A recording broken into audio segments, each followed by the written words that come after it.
Hey everybody, this is Nathan with Nonstop Awesomeness.me. I am in Washington Square, parked just off that in a diner. Very typical New York service. Lickety split, no waiting around. I think we had about 4 or 5 waiters come by and make sure we were ordering something. And when I say we, it is because there is somebody with me here, and I would love to introduce him to all of you. And we'll get to know him a little bit more, so everybody is Dennis. Hi Nathan, hi everybody. How are you doing, Dennis? Pretty good, thanks. Alright, so Dennis, how do you keep busy in the Big Apple here in the city? What have you been up to? Well, you know I'm retired, so that starts things right there. I'm free to do whatever I really want to and don't have to deal with the mundane of life, like making a living. But I hear those who are retired can often be very busy too. I'm very busy. I'm probably more busy now that I'm retired than I've been in my entire life. So when you're not just lounging on the sofa, what do you do? Well, I'm an actor by trade and do a lot of background work. I have a couple films coming out. I do stage work still.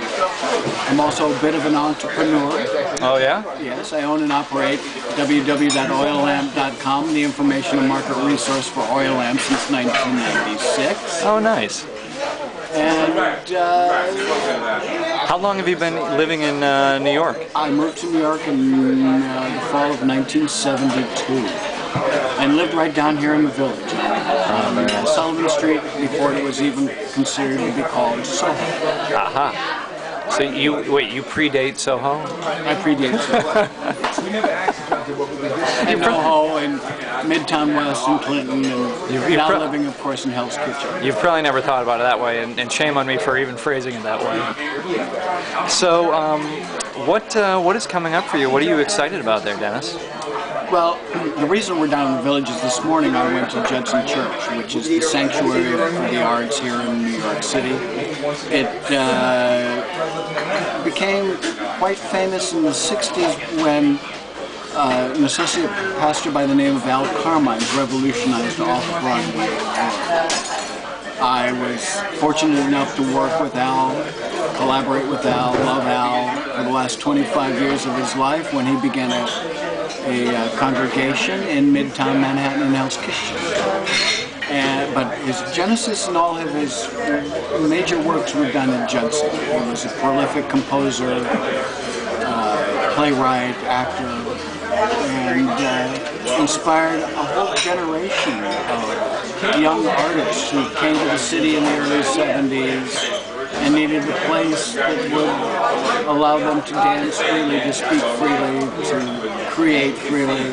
And as a matter of fact, Al's main thrust was to strengthen the moral courage to create. And he offered up a home at Judson. Judson still is very much a friend of the arts. But what you asked me about is that May 1st, we're having a happening, an old true 1960s, 70s happening, as a tribute to Alan Benson, who will be turning 70 that month. And it's particularly wonderful to have it there because I met Alan when he started his career as a professor at Kent State University in the 60s. We were there in 1970 together when the National Guard killed 4 Kent State students. And it was at that point in the following year that we were introduced to the work of Al Carmine's in a production of In Circles that we all did.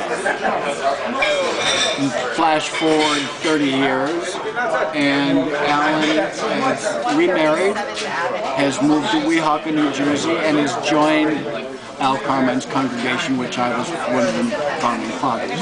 And so now you're part of planning this happening, right? I am, yes, I am pretty much the go-to guy when it comes to this big memorial. Oh, very cool, very cool. And now, you live in New York, so you have a lot of people around, and it's hard to have your own space sometimes and to be your own person. Or what I'm trying to say is it's not very easy to like keep secrets in a city like this because there's so many people. So on that, boy, I'm having a horrible time like I know where you're going transitioning. I know you know where you're going. I don't know where I'm going with this. And I'm not sure I What? have an answer. Let me just ask. Let me just ask the question. What is one thing that most people don't know about you, Dennis? I'm a pretty open book, so I think what most people don't know is what I don't know. Simply put. I don't have very many secrets. I pretty much know who I am and what I want. Wasn't it Socrates who said the wise man knows what he doesn't know? Exactly, there you go. So I don't know what that is. We'll leave it at that. I think that's great. Dennis, thank you so much for your time. I really appreciate it. Thank you, Nathan. It was a pleasure getting to know you and meeting you. Cool. All right, I hope you guys enjoyed that. And all of my fumbling and bumbling is part of this. So enjoy, and we will see you soon. Hope you're doing well. Until next time.